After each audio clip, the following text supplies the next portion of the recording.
Adım Daniel Edwards. Bir zamanlar sıradan bir köylü çocuğuydum. Büyük Britanya'nın kırsal kesiminde yeşil tepeler ve sakin nehirler arasında büyümüştüm. Hayatımın çoğunu aile çiftliğimizde geçirmiştim. Tarlalarda çalışırken ve hayvanlara bakarken onca iş arasında büyümeyi başarmıştım. Ancak o sakin ve mutlu günler çoktan geride kalmıştı. Birinci Dünya Savaşı'nın patlak vermesiyle hayatımın yönü değişecekti. Köyümüz askeri birliklerin toplanma ve eğitim noktası haline gelmişti. Gökyüzünde uçan uçakların gürültüsü savaşın gölgesini kasabamızın üzerine düşürmüştü. Ben de diğer gençler gibi vatanseverlik ateşiyle yanıp tutuşan bir şekilde gönüllü oldum. Eğitim kampında tank birliklerine katılmaya karar verdim. Bu devasa çelik canavarlar düşmanın savunmalarını delip geçmek için en iyi şansımızdı. Eğitim sırasında tank sürücüsü olarak becerilerimi geliştirdim ve sonunda ekipmanın bir parçası olmaya hak kazandım. Görevimiz basitti. Alman hatlarını delip geçmek ve ilerlememizi sağlamaktı. Ancak gerçek savaş eğitim kampındaki eğitimlerden çok daha farklıydı. İlk çatışmamızda savaşın dehşetini doğrudan gördüm. Ölümün soğuk nefesini ensemizde hissettik ve tankımızla hayatta kalmak için savaştık. Ekipmanın geri kalanı ile birlikte komutanımız Subay Townsend liderliğinde zorlu görevlerde yer aldık.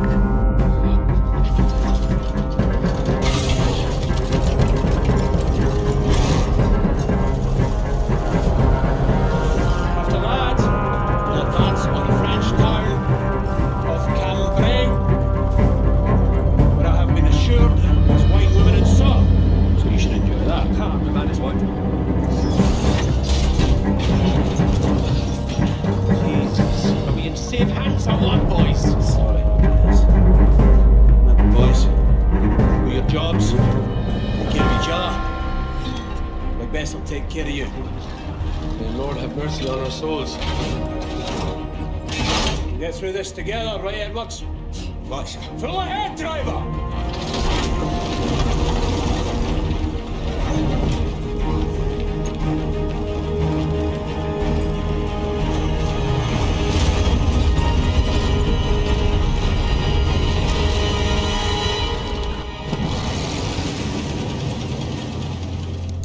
Tankımızla ilerlerken düşman ateşi altında kalan köyleri, tarlaları ve ormanları gördük.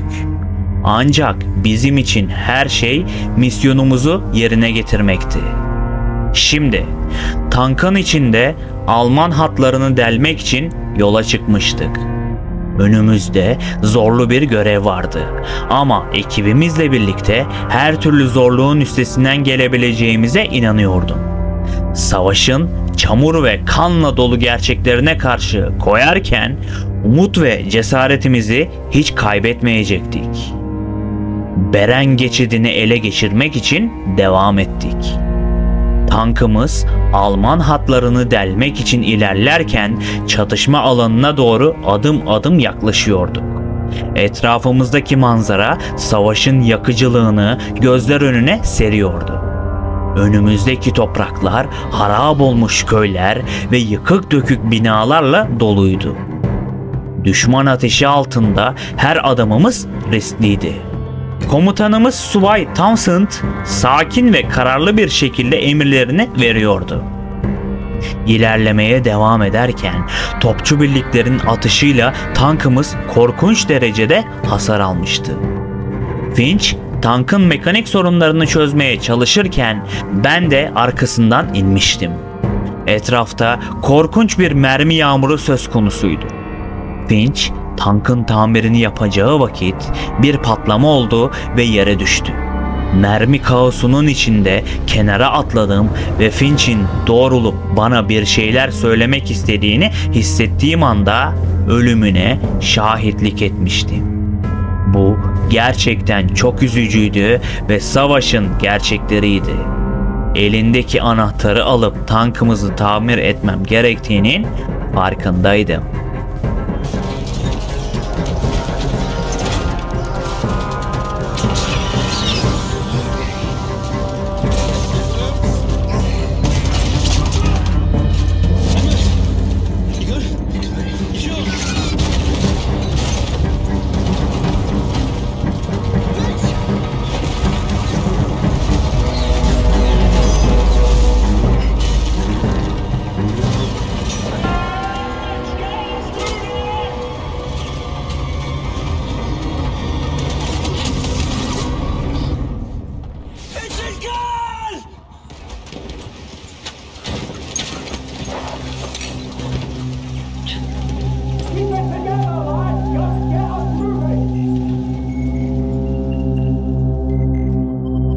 Tankı tamir ettiğim gibi tekrar kontrolü elime aldım ve topçu birliklerini teker teker imha edeceğimin bilincindeydim. Tankımızın dayanıklılığı ve gücünün farkındaydık ve nehirden, oradan kayalıklar, ağaçlar arasında topçu birliklerinin tek tek icabına bakmayı planlıyorduk. Fakat işler hiç de öyle olmayacaktı. Topçu birliklerine yaklaştığımız anda etrafımızda öyle çok düşman askerleri belirmişti ki çamura saplandığımızı anladığımda korktuğum başımıza geldiğini hissettim. Komutan Thompson tankımızda bulunan haberci güvercini uçurmamız gerektiğini söyledi. Çünkü haberci güvercin bizim tek kurtuluşumuzdu.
Messenger midget!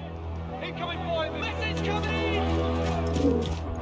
Orders! Sir, new fire mission! It's Downton, sir! Sir! 3-6-4 target!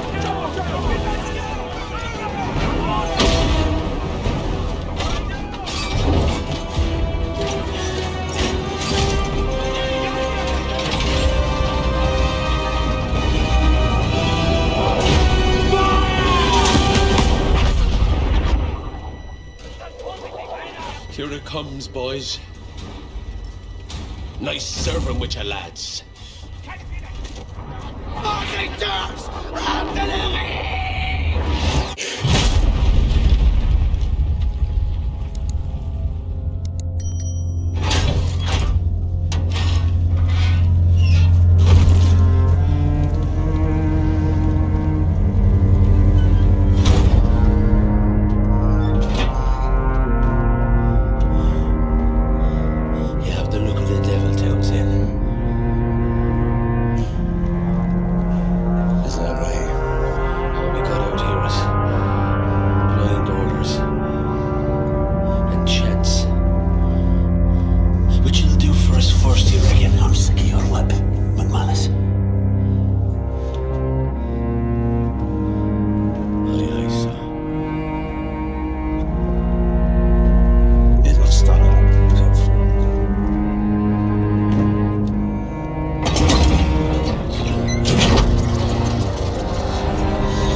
Come on, Bess. Stop. Stop, Bess. Stop. Stop. Are you just gonna stand there?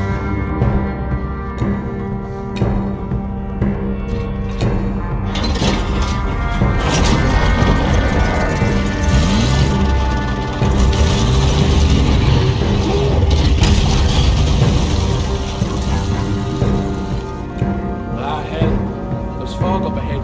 I can't see more than 20 yards. We're pushing through.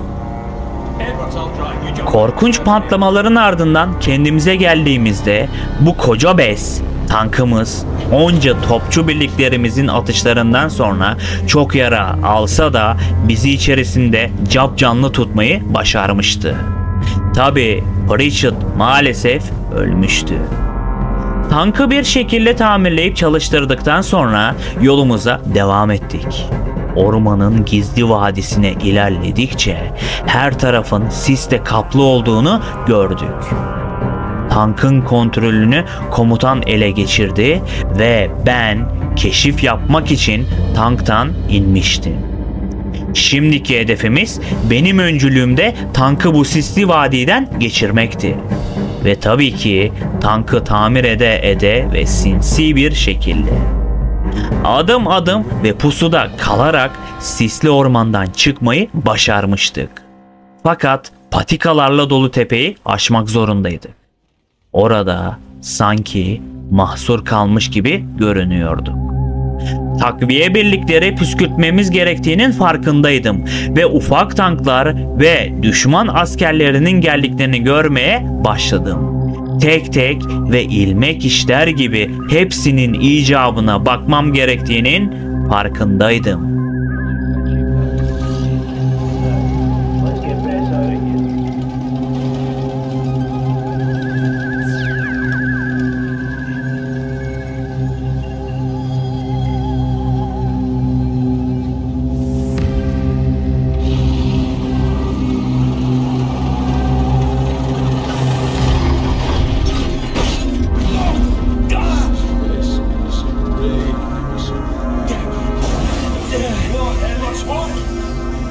She needs new spark plugs. Check out for that villages. Can you see it? Can you see the village? Yes. Yes, I see. What about our tanks? Can you see any of our tanks down there? Edwards. Yeah. But they're not ours anymore.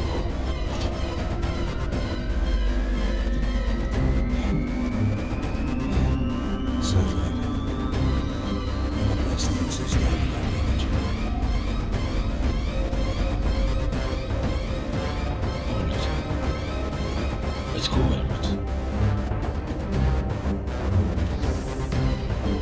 Let's go. Good luck.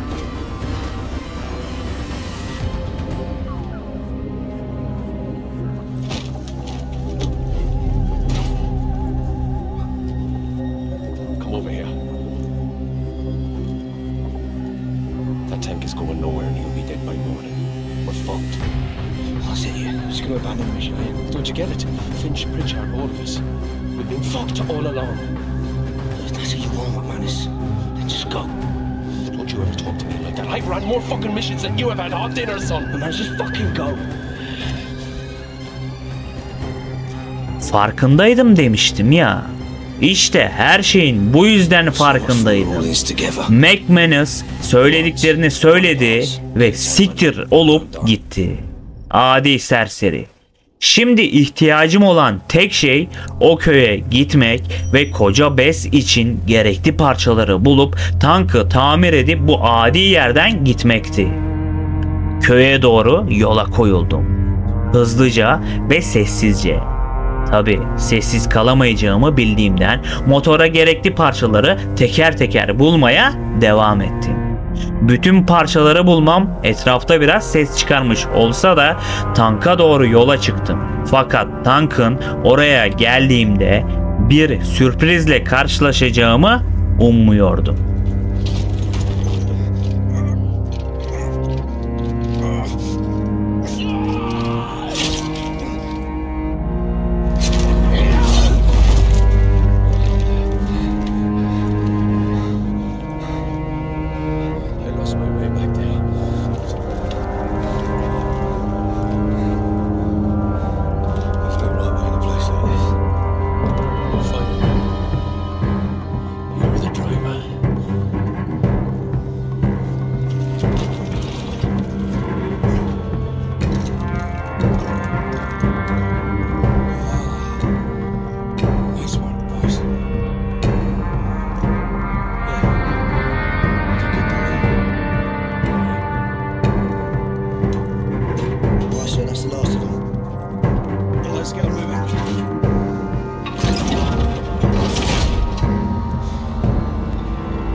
Ana hedefimiz tek bir nokta kalmıştı.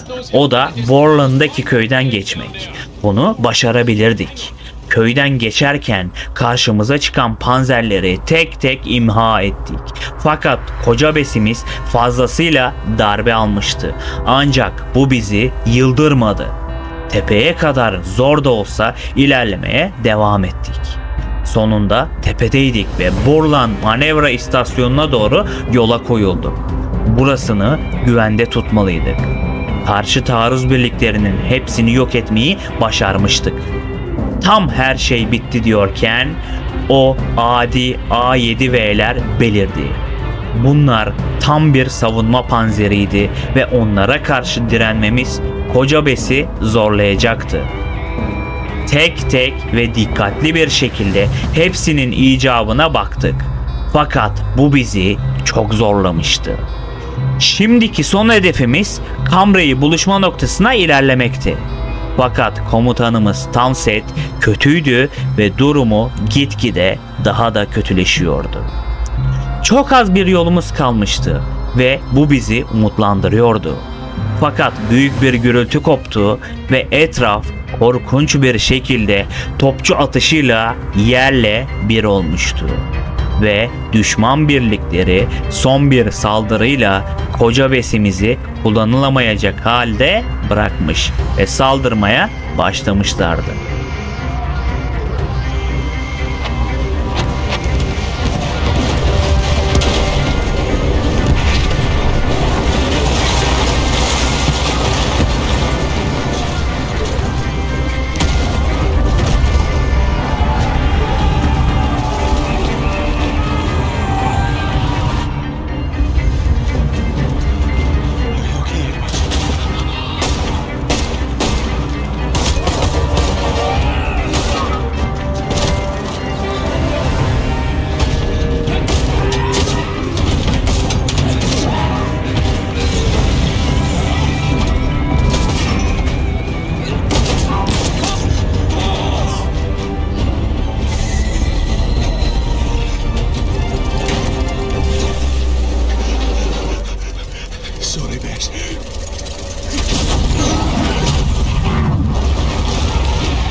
Bunca büyük bir kaos ve yıkımın ardından hayatta kaldığım için çok şanslıydım.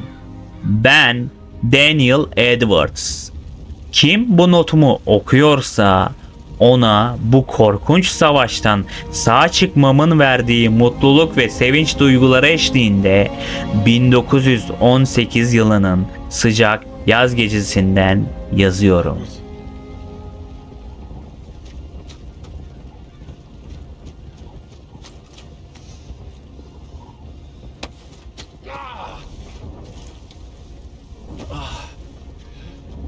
So, what do we do now, driver? We walk. Asil olmak her zaman bir yüceliktir.